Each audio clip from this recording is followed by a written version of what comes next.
So, hello, Steve. Hi. How are you? Well, I'm doing fine. It's a Thursday, late morning here, and the sun's shining in Florida. So Mm. So I thought we strange. would play Roberta Flack because she died last week and she's kind of our generation, maybe a little older, but and such a beautiful song and really brings in, a way of understanding it through social engagement, right? Yeah. Oh, as you were playing that, actually, I want to share the screen. So if you give me that permission, I will share the screen Oh, sure. because I was thinking of a another song. Yes. Let's see. I need the request. You now have to give me permission. It's Yeah. Alison Krauss. She didn't write the music, but she sang it. But I want you to see the lyrics on it. Oop, it's not showing. Oh, here it is. Ah, okay, you can see it's called When You Say Nothing at All, Ah, but let's get down to the bottom. You yeah. say it best when you're saying nothing at all. Oh, the smile on your face lets me know that you need me. There's a truth in your eyes saying that you'll never leave me. The touch of your hand says you'll catch me whenever I fall. So that's all I need to say. And so people find music and lyrics, and so my go-to song, which I used to use to literally explain what it meant in a polyvagal world, to love and to be connected and to be safe, was it wasn't words, Oh, which is in a sense the same thing from yeah. Roberta Flack's song. Yeah, that's right. First time and I've got to share this because I know that you and I both love our cats. So Tony, my husband, told me that he read that the first person that she thought of in that song was her cat. Well, the beauty of cats Mm. is they have a different type of contingency. We as a species gravitate to dogs and children and humans because we anticipate reciprocity. Yeah. A cat basically engages us for us to help them regulate their state. It's really very interesting. They come, they rub, they keep in proximity. Yeah. But it's not like they're not reading your emotions initially. Like a dog is kind of like hyper vigilant about how you're feeling as well Yeah. as other humans. Yeah. But the cat is like the whole lifestyle of the cat is how does she or he regulate her state? And so our cat, either she's in close proximity, which gives her nervous system permission to give up her hypervigilance and just Mm. be a cat. And when we leave the house, she'll be down by the door waiting, and she'll be very vocal about how we betrayed her.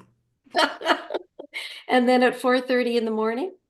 4:30 in the morning is interesting because she comes to bed with us, sleeps very nicely at the end of the bed. Often she'll come on my belly. She's 20 pounds. She's not a kitten. And she gets on my chest and she likes that for about 20 minutes. And then she goes down to the other side of the bed. And she's very, we might say, well regulated until, let's say, 4 in the morning when she's starting to get hungry. And so normally, I like push her off the bed, you push the cat away, Yeah, and yeah. cats are smart. But we forget cats are not only smart, they're persistent. So Yeah. she's So she back. goes out the door. Well, then I put her out the door and then I actually locked the door and then And what does Sue do? Sue sleeps. Oh, Sue's lucky. As she sleeps, not only that, once I'm up. So I don't like this at all. Oh, yeah, I know. We're smiling, but it's actually a real drag. Well, no, but there's an out. I can feed her in the night, and then she doesn't do that. So you do? Do you get up? Uh, no, yeah, well, no, I mean, I give her food before I go to bed, Oh, which is, so she's kind of like a big cat, and you yeah, try to kind of restrict the amount of food, but it's not working. not It's working. no, No. no. Oh, She'll even argue with you if the dish looks partially empty. So, oh, so you shake it and move it over the surface to see if that helps. you Mhm. love her. Oh, she's amazing. Amazing. Yeah. So what happens? You and Sue are traveling a lot, or you were. No, no, actually, we've reduced it. We're going, when we go away, we have to have someone look after her. Yeah, I And know. then we have to pay the price of what happens when we get When you home. come back. She's quite intent on letting us know that we should never do that. Yeah. Yeah. And if you, basically from the cat's perspective, we're there to enable her to regulate.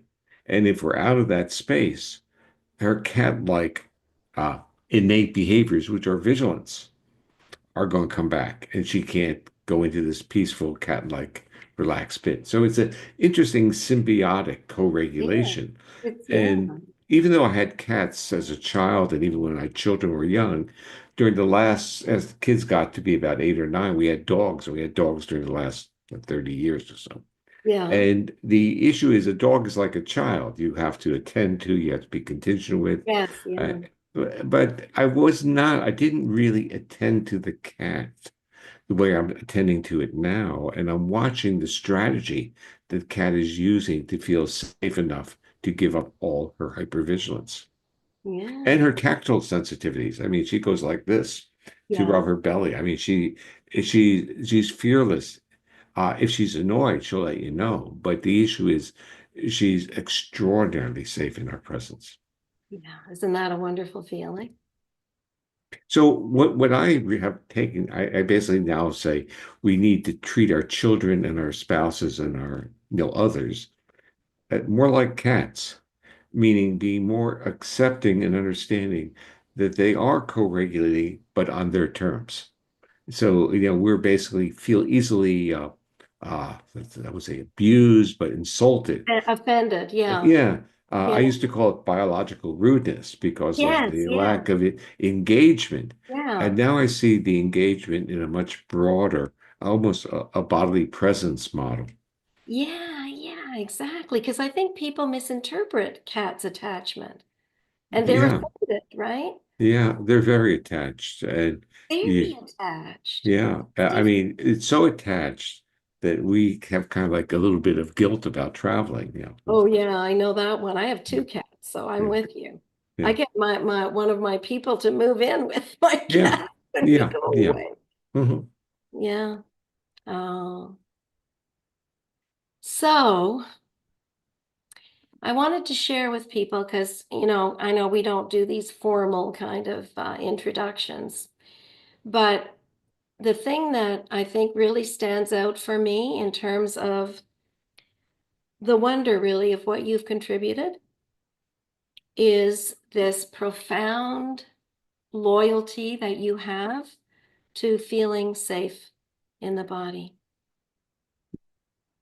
Well, thank you. Actually, I'm refining it. I'm having actually some interesting discussions in the home environment because Oh, I now think that the actual critical thing, everything in polyvagal theory, everything that kind of comes out is this notion of feedback loops, I was going to talk to you about yeah, that. co-regulation. Everything's a feedback loop, Everything's a feedback loop. including interoception, being aware of our bodily feelings.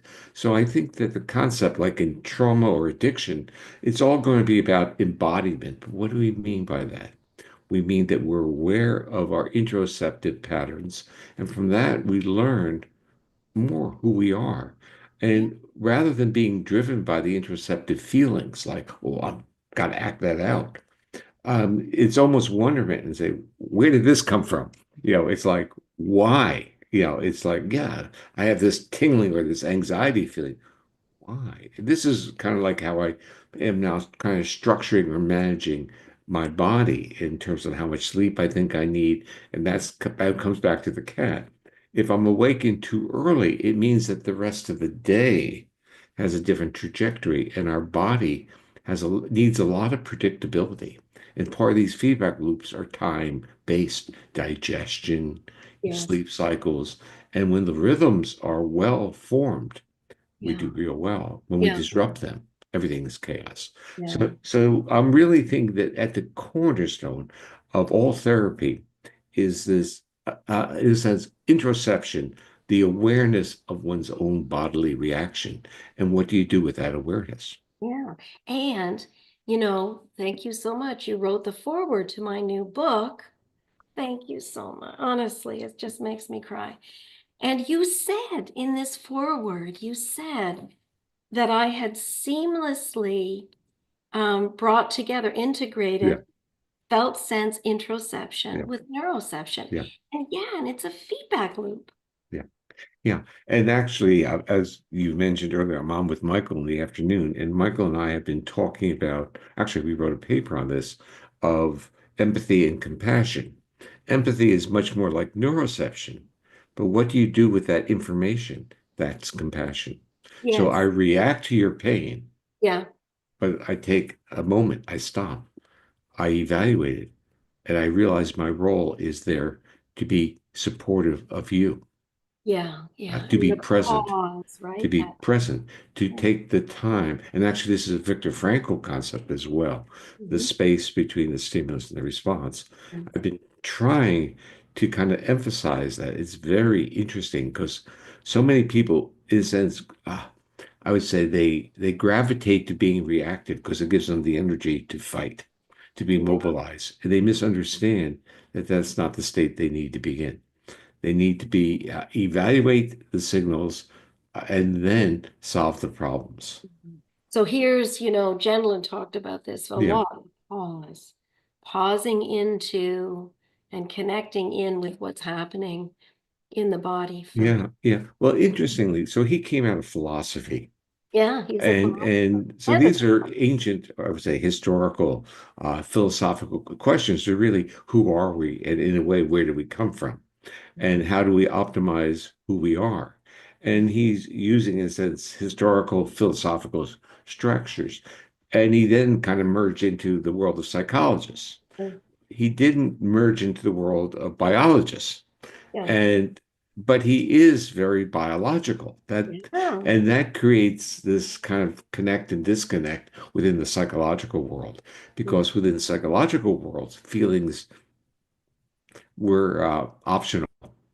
Yeah, yeah, exactly. That's true. And he was always at the edge of that Yeah. Yeah. psychological world, but he was happy to be there in a sense that he had this incredible conviction about how we've left out the body, as Yeah. we, Yeah. right? Yeah. What was interesting, so you don't have to go back many years. We go back even to the late 1990s. Actually, we go back to before 1990 and start Mhm. asking the question. I would go back to actually the late 60s and 70s, where you couldn't even talk about emotion. In fact, the journal was called Emotion and what was it called? Motivation. So Yes, emotion had to slide into motivation. motivation. So Yeah. you're hungry, you're aggressive. So it was all in a sense in terms of, Behavior. yeah. And it really, so emotions, and that was the other thing. People were arguing that only humans had emotions. What did that mean? Of course, when we have cats and dogs, we realize that it's part of the mammalian autonomic nervous system. So we've moved a little bit, but we're Yeah. still. So when I wrote the paper, Polyvagal Theory, A Science of Safety, I had Yeah. one goal, and that was to shift feelings into objective neurobiological constructs. And I think that's where gentlemen would have really kind of felt really at home with polyvagal theory. Oh, yeah, yeah, absolutely. I mean, and remember, he did do 3 studies of the autonomic nervous system. And when I found those, I was like, wow, that's good. So he and Carl Rogers they could see the shifts in Mhm. body state, Yeah. right? And then Mhm. when I had that amazing opportunity through Serge Pringle and meeting you Yeah. to talk to you to say, in California. And I said, I think this felt shift that we talk about in focusing, this is a shift in autonomic state, right? And Yeah. you're like, yeah. So it was like, okay, now I've got something here. And that was really the crossing, as Jen would say, in the heart of the felt sense polyvagal model. Yeah. Yeah. It's Yeah. kind of interesting. I always kind of like make this kind of visual model that, basically no ideas are new ideas. We just have different words, different language. And it's almost a strange thing to say that everything that I've talked about is quite intuitive and has been called other things at other times by different people. And I think we are privileged to be living in, okay, this strange time. I'm going to say we're privileged to be living now because That's a pretty, the fact is that we're able to link these neurophysiological features with feelings and behaviors or experiences. Let's throw behaviors out and say experiences, embodied experiences. And this is kind of a paradigm shift because the culture and all the institutions within the culture, from education to medicine to religion, were really about suppressing feelings yeah, and and treating them disowning the as body. optional and Yeah, not as being defining features of what it is to be a healthy and successful human being. And so so I have all these interesting discussions with therapists who talk about their successful clients who are living in hell. And I'm trying to say, how can you define them as successful? yeah, So the issues we've used a material wealth, acquisition of stuff as defining features of success and not the transformative experiences of who absolutely. we really are. Yeah. So, the last time I saw you, we were doing that conference on the global Yeah, exchange. It was a wonderful experience we had with Michael too, Michael Allison and yeah, Nell Pohl up on stage, and we did this great kind of embodied dialogue, and we really connected with each yeah. other. And I think we really brought the best out of each other because of the safety and the co-regulation, right? Yeah. Well, I think this is something that we miss in terms of our ability literally to teach or do workshops or lecture. And Yeah, that is, I mean, like we're in a virtual world and here's the two of us. yeah, If we said, okay, Jan, take 20 minutes and give a talk, and then I'll give a talk, yeah, it doesn't work because there needs to be this interaction to yeah, be literally a shared embodiment, even in virtual space. And so when I give talks, I just don't want to use slide. I don't want to just talk. I want the interaction. I yeah. want it to be personalized so that it gets felt. Exactly, yeah. Like now, where we can exchange with each other. And then in a minute, we'll come back to the group because there's lots of questions and people they want to connect with you, right? They want to tap into what's going on for you in the polyvagal world. But just before we do that, I wanted to say that when we were sitting there together, in person, and you said to me, we have to be bold. And that really struck me because I had been saying that Yeah. we have to be bold with being messengers in a sense of polyvagal theory and of the body, of bringing the body back into the world. Hmm. So I wanted to just ask you, like, what's happening for you now? Oh, but let's not go there yet. Let's stick Oh, with being bold because I need yeah, no, yeah, that requires a reflection for a moment because it has to be careful how the mandate is presented.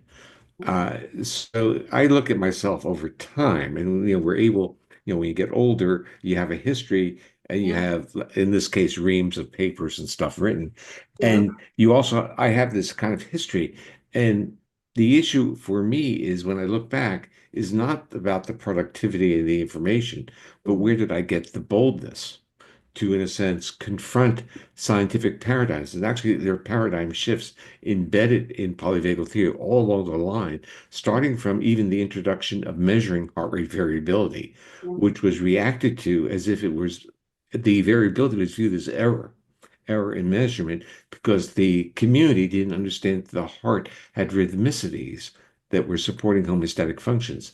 They saw it as beating in a constant level, waiting to be reacted to with a stimulus. yeah, So where did this boldness come in? And yeah, well, yeah, I think there are people who are comfortable, and this is part of when we get into this whole concept of felt sense, people who are comfortable with being bold and people who are not, people who are having difficulty defining self relative to other. And this, I think we have to be, is that's very generous and welcoming because there's a great range of this ability, quote, to be bold. And what we're really saying, it's a great variation in the ability to be safe in your own body. So, and from a therapist's perspective, you see this with your eyes. Now, as an academic, I see it with my eyes in terms of colleagues. And just like you would see it as a therapist, if you hit the boundary where you're asking them to go out, the reaction and defensiveness comes in. That's Yeah. science as well. Yeah. So we start understanding that it all becomes with literally, it comes back to communication skills. And it's not the language, it's really who are you and how you present. So that goes back to who we were on stage. So the Yeah. fact that we could create our own literally bubble and Yeah. and create enjoyment in the Yeah. dialogue. And Yeah. that's quite, I would use the term, it's an attractor. Yes. People like that. So it's They not like merely it. curiosity, Yeah. it's actually pleasure through curiosity and growth. Yeah. So it's part of what's missing in our educational structure. It's missing in our, in terms of even the scientific community, in terms of hierarchies. Um, so I wrote a paper on transformational, or what they call it, translational research, and had two rules. One was parity. And Mm. in science, parity is not what scientists want. And for those of you who may have grown up on the East Coast, I have a term that I call being a New Jersey expert, having grown up in New Jersey.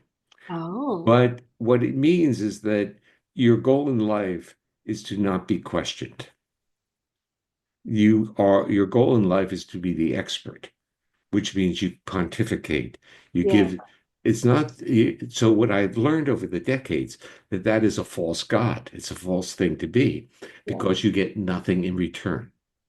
Exactly. And so the feedback, this is our being, is through the dialogue of the interaction. You learn.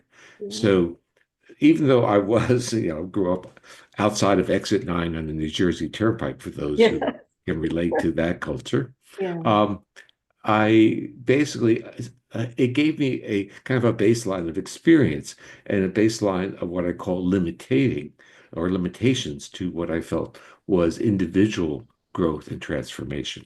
Yeah. But that's one of the things that I was going to say in introducing you was that you are, to me, you are a super co-regulator. You I'm know not how to do good it. enough, good enough. Okay. Yeah, I'll take good good enough. enough. Good enough. And one of the things about that is that you model, and you're just speaking about now, being accessible, right? It's one of the things you teach to us who are teaching polyvagal theories to model is to be accessible to people so that they can approach us and ask us when we're not building empires and being gods or silly idealizing Yeah. situations. Let me respond to that. So in the abstract, I think the only gift we have to give to other is our own accessibility. And it's a wonderful gift because it gives back manyfold. Yes. However, we are a time limited resource. And so the accessibility can start encroaching on the period of self-time, which is just basically to be creative or to daydream, to do anything. So there's now kind of, for me at this stage of my life, Mm. there's kind of this need for kind of figuring out a balance. Yeah. And the balance becomes more difficult because being accessible is fine if no one knows who you are. It's like, but if people know who you are and you're accessible, it starts to expand. And now you don't have the resource to be the creative engine that you want to be. So Well, I there's some, I already feel that. So thank you for naming it because it's challenging, right? yeah, but it's challenging, but there's something else that gets triggered, and I'm sure gets triggered in you. There is a sense of responsibility because what it's really about, it's about you becoming important to another. Yeah. Even though the other may not be important to you as a specific in the abstract, that other is. Yeah. So it is this kind of like feeding back. And for me, I really, my sense of gratitude is all about what I view as sowing the seeds. Yes, Mm. I know, I feel that. Yeah. Well, shall we go back to everybody? Because I know there's lots going on there, 44 things in the chat, and people want to have you be accessible to them. So, Sure. Rashawn, yeah, can you take us back to gallery view? And we'll share. Oh, Wonderful. We had the room fill up right away, and others can see us on YouTube because we're live streaming. So we've got probably lots of people with us and people with their hands up here. Annette. Hello, Annette. Hi, welcome. Hi, Jen. Hi, Steve. So great to see you. So, Steve, you said that you had two rules. Number one was parity. oh, What's the second? oh, proximity. I'm sorry. Thank you for catching me on that Please one. say more. Yeah. Well, parity was the notion that in academics, there was an MD, PhD schism, and it actually grew into a PhD, MD, PhD. So a MD was no, so when I moved into science in the biomedical areas, there was an MD, PhD hierarchy. That changed when research started costing a lot of money because the PhDs could write basically were scientists. So there, then many of the MDs got MDs and PhDs. So you start seeing this hierarchy of MD, PhD, which was really almost it was parity. PhDs did well within the medical environment in from the 2000s on. But if we go back to like 70s, 80s, 90s, PhDs were subjugated by MDs. So the notion was, what if you had a someone with a master's degree who's just kind of brilliant?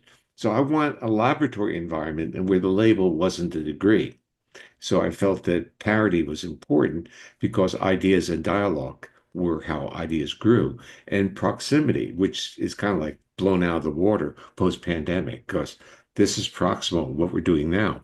Yeah. Uh, at that time, the idea was that uh, people who were in physical proximity basically would interact and ideas would flow better.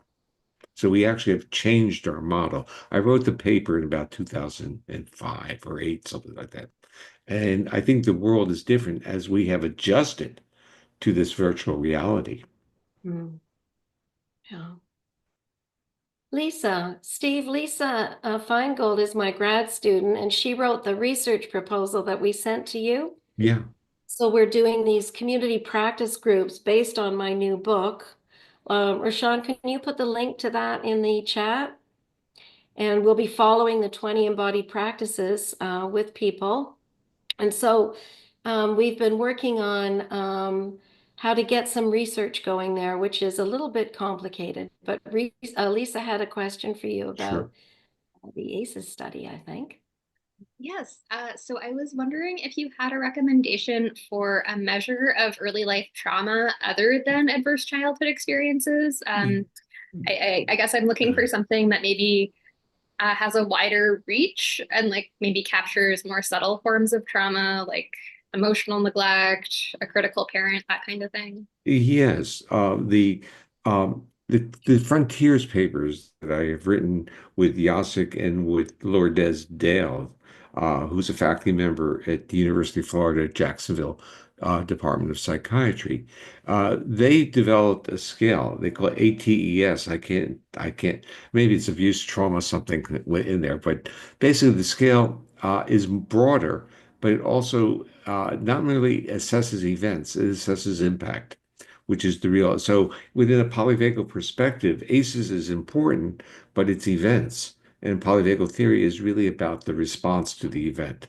And what ACEs causes in the world that we live in, it causes people who basically get traumatized by something that is not a high ACE number. And they basically are I would say, abused by the clinical world by saying it's not real what you're dealing with. Yeah. So the issue is the great respect for the individual. And I think the scale does a better job. Remember, no scale is going to be perfect, but Lourdes, if you drop me an email, I will introduce you online. Oh, beautiful. Thanks so much, Steve. Those introductions, right? People connecting other people with other people is so much a part of accessibility and creating community, right? Fostering community. Yeah. We see this kind of crumbling of this kind of individualistic building. Yeah, but Jan, let's talk about it from a more systems pragmatic view. Yeah. If I connect Lisa with Lourdes and she gets to scale and they can talk to each other, it grows. It grows quickly. Yes, exactly. That's what I mean. And And and people create networks and they grow. they And create networks and and they, not only that, I'm out of the loop, okay?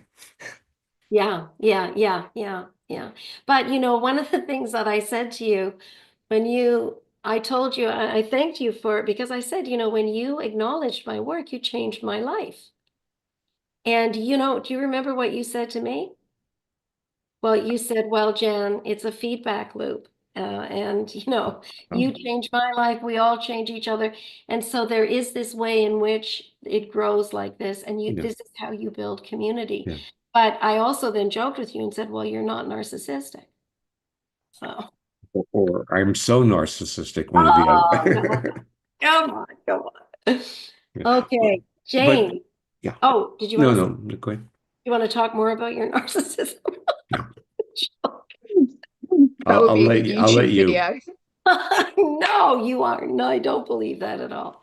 Okay, Jane. Okay, Jane.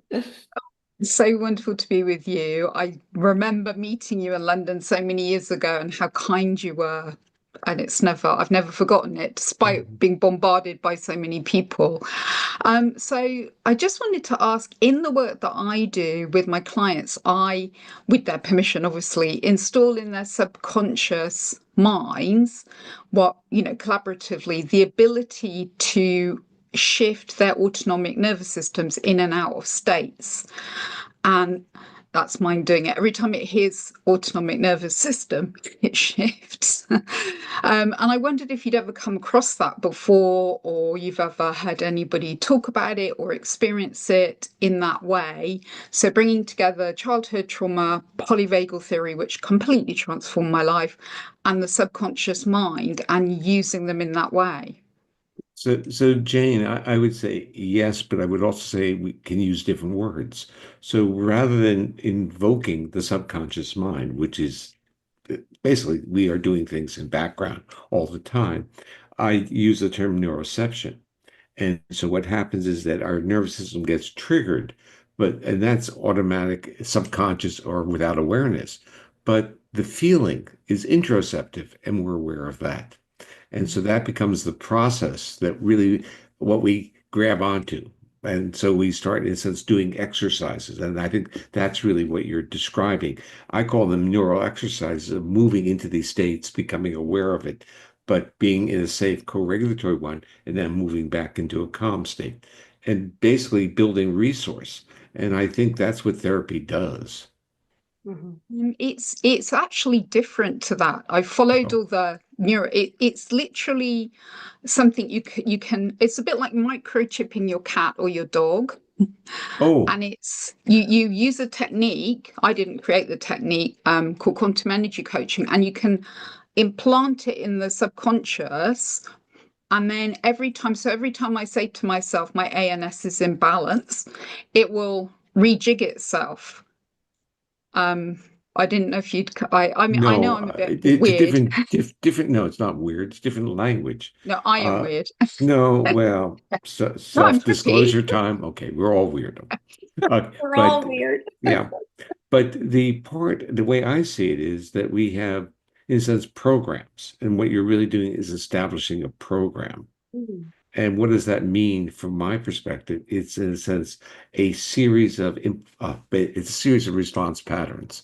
So it's like a toolkit. I'm reaching down. So if I get this dysregulated, I have a toolkit. I reach up, and where I have this visualization of how my body calms under certain situations. So rather than my body is now in this state of distress, and now it emerges into or grows into this chaotic mess. I have this program that says, well, you've been there before. This is what happens.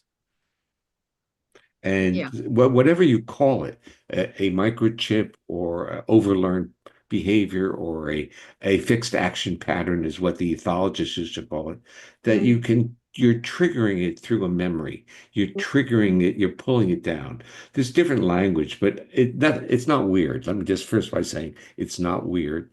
And we have different tools. And I think what we're trying to do as resilient, flexible humans is to try to have enough of these tools on board that we can access, that we can deal with the uncertainties of life. Mm. Yeah. Yeah, and No, thank you. yeah, maybe Steve, in focusing, we might call that the handle. So that's like the word or the phrase or the movement in the body, something that captures the essence of that kind of ventral shift that you can move into. It's Yeah. not always a ventral shift, but you can practice these grounding felt sense practices. And you even just visualize the handle in the body invites itself right Yeah. there. So Deb Dana basically calls it a ladder. So Yeah, no, I'm very her work as well. In tandem with you, has changed my life. Yeah. I'm not sure. I experience it very differently to neural exercises, because it's something just as soon as I begin to think about it, it will happen. Like I don't have to breathe or. Mhm. Yeah, but all you're doing is respecting and emphasizing a top-down pathway as opposed to a bottom-up one. So where people talk about breathing, they're really emphasizing or feeling in their body, they're talking about bottom-up. But what you're talking about is a top-down bit, and they're powerful. So we can sit back and we can visualize horrendous. Horrendous. Thank you. Horrendous. Just nothing was sounding right. Yeah. And our autonomic nervous system, for some people, can really be destabilized. Yeah. Hmm. Thank Steve, you. where are you at these days with what's going on in the world? We Oh, need okay. So there's a difference. Okay. So what's going on in the world is being processed by me in my current state of physiology, current age, current success, current sense of feeling real or present. And also, I can move back with my own mental exercises to what it was like when I was 60 or 40. And if I were confronted with this, because I'm actually talking to my son, who's a faculty member at the University of Florida, and trying to sense how they're processing all this. Because as I see it on a pragmatic level, the academic research world and the university structure, that they basically, a doomsday bomb has been set off that will destroy the structure and the impact of research for decades to come. Yeah. And the consequence of that on, let's say, even the supply line of academic scientists, and even how that impacts on health, mental health, physical health, and on commerce is going to be profound. Yeah. Your recording stop. Yeah. Rashana, can you engage that again, please? That's no issue. That's not Okay. to do Okay. with it. Go on. Oh, okay. My comment is that even as a 60-year-old with a large lab like I had when I was 60, Yeah. I would be going ballistic. Too much responsibility, total chaos, no one asking to do anything good, but basically having all these responsibilities and not having sufficient resource. Yeah. As the 80-year-old, there's a different perspective. And the perspective is that this is totally stupid and crap. And the consequences is easily predictable. But the system itself, through its own feedback, will right itself. But it's not going to be instantaneous. So the issue is we know that it will come out. I don't know how long it will take, but it doesn't deal with this concept that we all have on this call, and that is the suffering of humanity. And so it's that burden of basically irresponsibility and casualness about the suffering of people who don't have to suffer that bothers me. And I realize, and it's very personal, I realize what we can do and what we can't do. So this is part, again, my theme in life. It's very important for me to know what I can do or what I know and what I don't know and can't do. And I evaluate other people on the same way, that they become dangerous when they start doing things that they're not competent to do, or they're not experts in the field that they're making decisions in. So that bothers me a lot. Now, for me, on my own mental health, let's go back to what I said. I know what I can do. So what I've been working on, and this is becomes very important, Yeah. we, for me, my transformative aspect of my life is that in creating things that are helpful, reducing the burden of discomfort on humanity. I mean, it's a big goal. I'm not saying I'm doing it all, but I'm contributing to it. Yes, yes. And to me, it makes sense to have that as a target. So what did I do post inauguration? I worked on another patent application, which was to create a different set of acoustic parameters that would allow neurodivergent people to experience music in its full acoustic range. So what happens is when you have auditory hypersensitivities, you basically can't enjoy music because your ears are tuned with a different amplification and attenuation of frequencies. So you can't experience that of the wonderful full range of music and acoustic stimulation.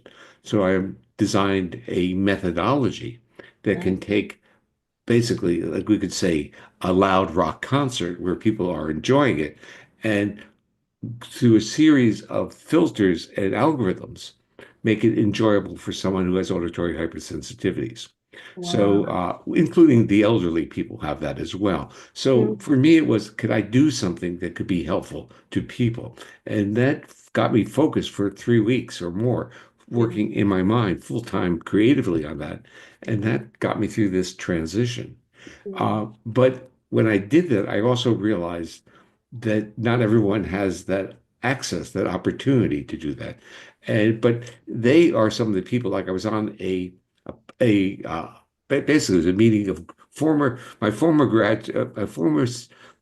classmates when I was a graduate student. There's still a few of us, and we meet once a month, Oh, and nice.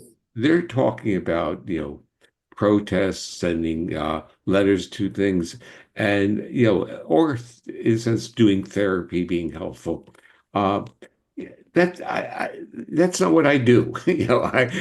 That's what they do, and I can't really do that. I don't like doing that. I don't like asking people to do things, Yeah. but I don't mind working hard on what I know how to do things. And so the focus was, can I lessen the burden? And I've been working, and Jan, you know about the sonic augmented technology that Anthony and I have developed, and the Yeah. company is called Sonocia. Yeah. And what that is doing, and that's another portal, because that is embedded in music. We can compose music and even take other music and embed in it the biological rhythms that become signals to our nervous system to calm down. Yeah. And it's very profound and very powerful, and it's very scalable. So if you see my modeling now is I am developing products, Yeah. actually things that people can use, Yeah. literally to calm their body and actually enhance sleep, health, growth, and restoration.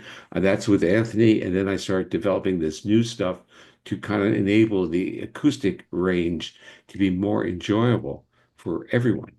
And Yeah. so we start talking about pleasure while listening, and we talk about on the other side, signaling the body to basically calm down, give up its defenses, and to become more accessible and, in a sense, heal itself.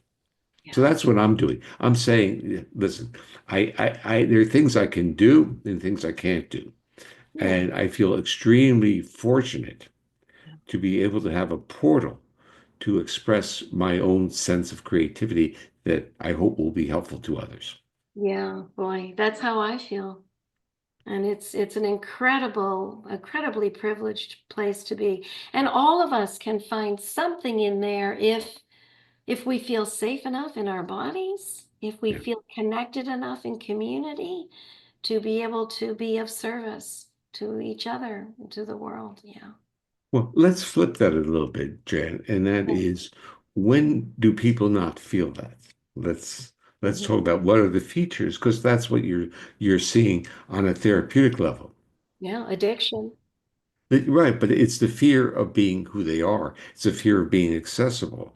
It is, or some fear is not a good word, but in this case, but it's this inability to feel Because it's safe been, enough in yeah, oneself. it's been too hurtful. Yeah. Well, I'm getting out of here. I'm going to dorsal. Or I'm totally dissociated. So I think a way of almost talking about our society, especially in the politics of a good portion of our society, it's dissociative. Totally. Because as a species, what do we have in common? We have a degree of connectedness. We see human life as being valuable. And so how can we do things that are really targeted at creating suffering? Yeah. Eh, So much to, yeah. Well, I think it highlights, okay, so we have all these parallels of whether it's politics or religion, which are really parallels of parenthood or parenting, that our nervous systems want to be connected, but we also want to be taken care of. And we want, in a sense, someone or something to create the guardrails for us to play, to live a good life. Yeah, the And boundaries. and that's, as populations, I mean, we want to trust those who become the leaders of our society. And in a way, for me, it was always the same. It's like, why did I become a scientist? Well, I became a scientist because I thought I was moving into a culture that would allow me to explore and create. And in return, that culture would take care of me in a reasonable level, not wealthy, but create a degree of security that enabled me to leverage the sense of, let's use the term safety, so that I can now be creative. And Yeah. I think in our world, we can see this. Why do many people go into public service or work for the government?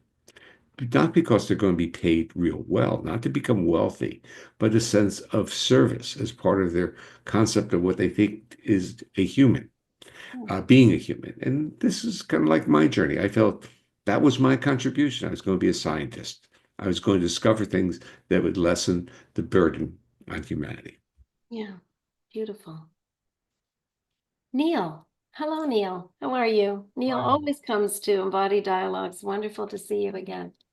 nice to see you. Nice to see you again, Steve. The question well, what you're talking about is vulnerability, and it's terrible. It's horrible to be vulnerable when you have a history, particularly, for example, myself, who comes from a very severe trauma-based history. So being vulnerable is extremely challenging. Yeah. But I want to get to my question that I had is question of autism. Not much has changed in the field. I feel very marginalized. I'm a developmental therapist. I've been working in the field for 25 years. I still see an itemized approach, taking phenotypical expressions and then defining that in terms of core autistic features, which is complete bullshit.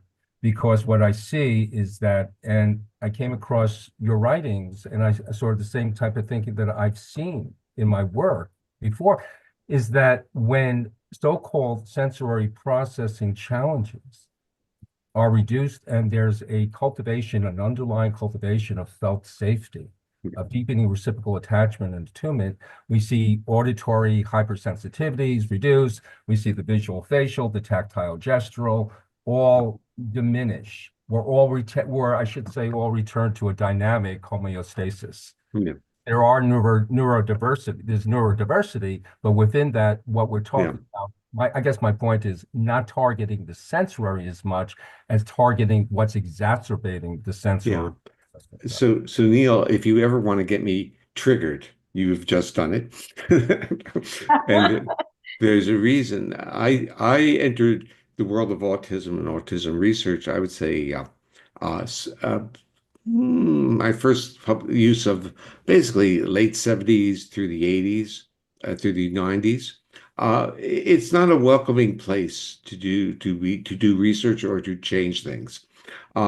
I got very upset because what you have is a phenotype that is being used, or not even a good phenotype. I mean, good meaning well defined, a very diffuse phenotype that is being explained as being a genotype.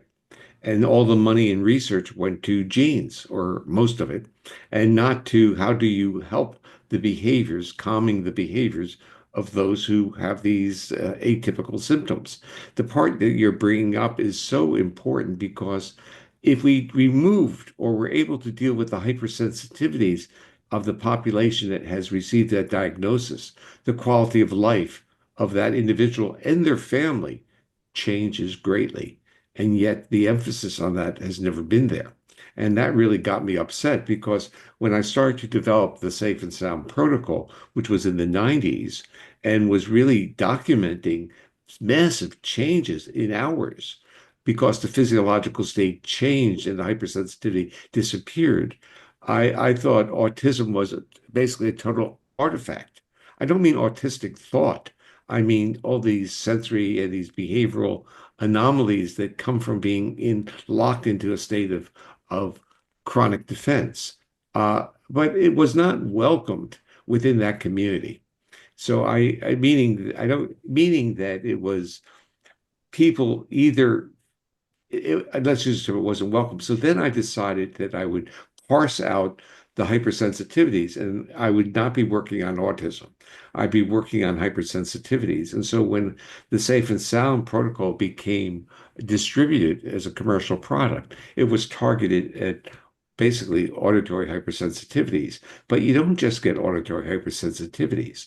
When your physiological state shifts and you have and are expressed as auditory hypersensitivities, you have visual hypersensitivities, you have tactile hypersensitivities, you have ingestive problems as well. So the food sensory processing is different.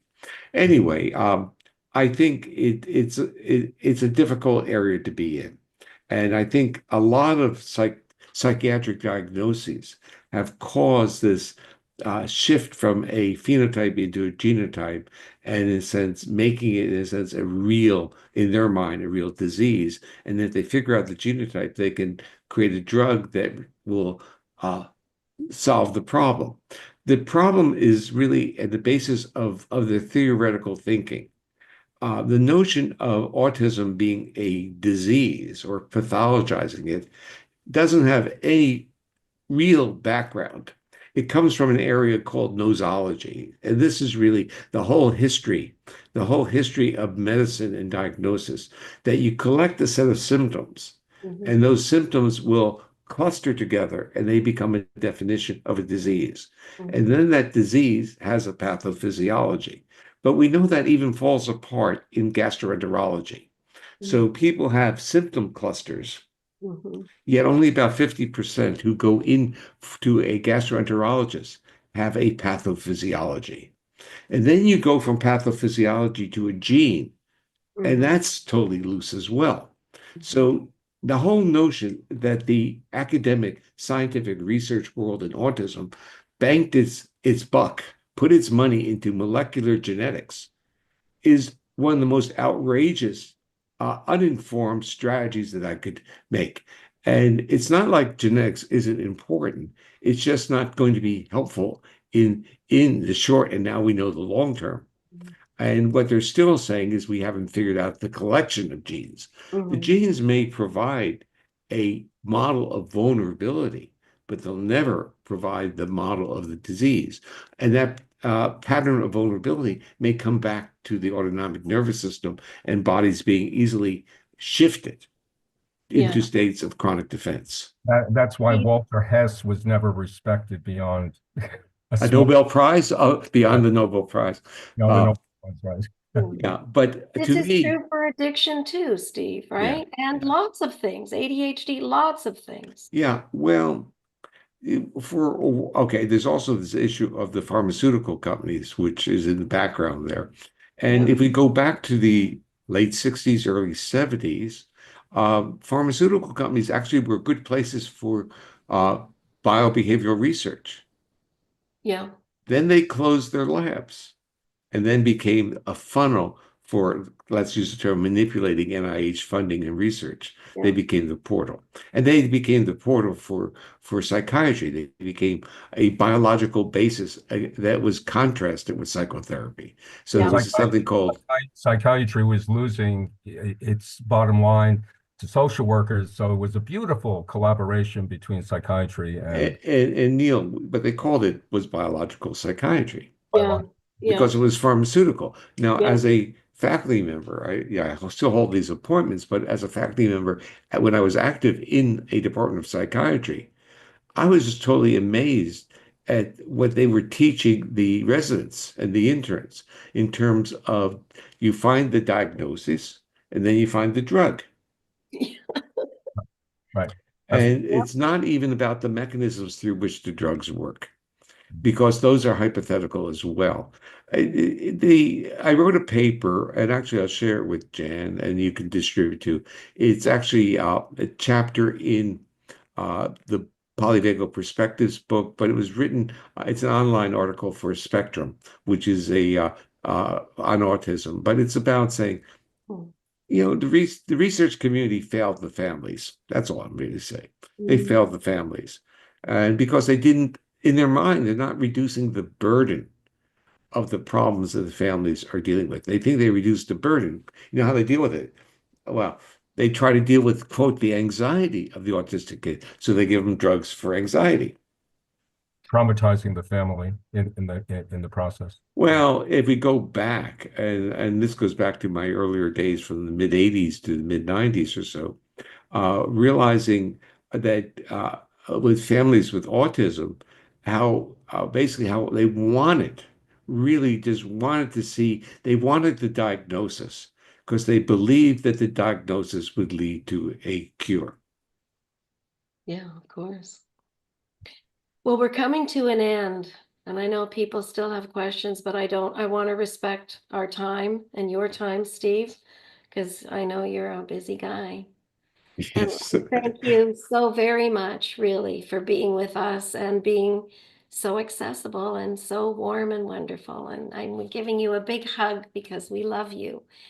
Thank And you. One request, yes. and that is to send me the chat. Okay, we'll send you the chat. And please, Rashawn, put my book in the chat because somebody just asked about it. And also where to find the community practice groups. Anything else you want in the chat there, Steve? No, I will. You'll send me that article. I'll So send you that article and you can send it out. And then, okay, we'll okay, send it out. okay. Yeah. And a big hug to everyone. Big hug to you. Thanks. Thank you Big, so much. and I see familiar faces. So Yes, of course. Yeah, lots of people here who love you. thank you very much for such a pleasant hour. It's always great. Okay, I'm going to sign off. Thank you very Okay. much. All right. And Goodbye, everybody. thanks for the questions. Okay, bye-bye. Oh, yeah. Goodbye, everybody. We'll see you next month. We have Kristen Toth with us, and that's going to be a wonderful exploration of embodiment. I can't wait. We share a lot together, Kristen and I. So, all right. Goodbye, everybody. Be well and safe. Thank you.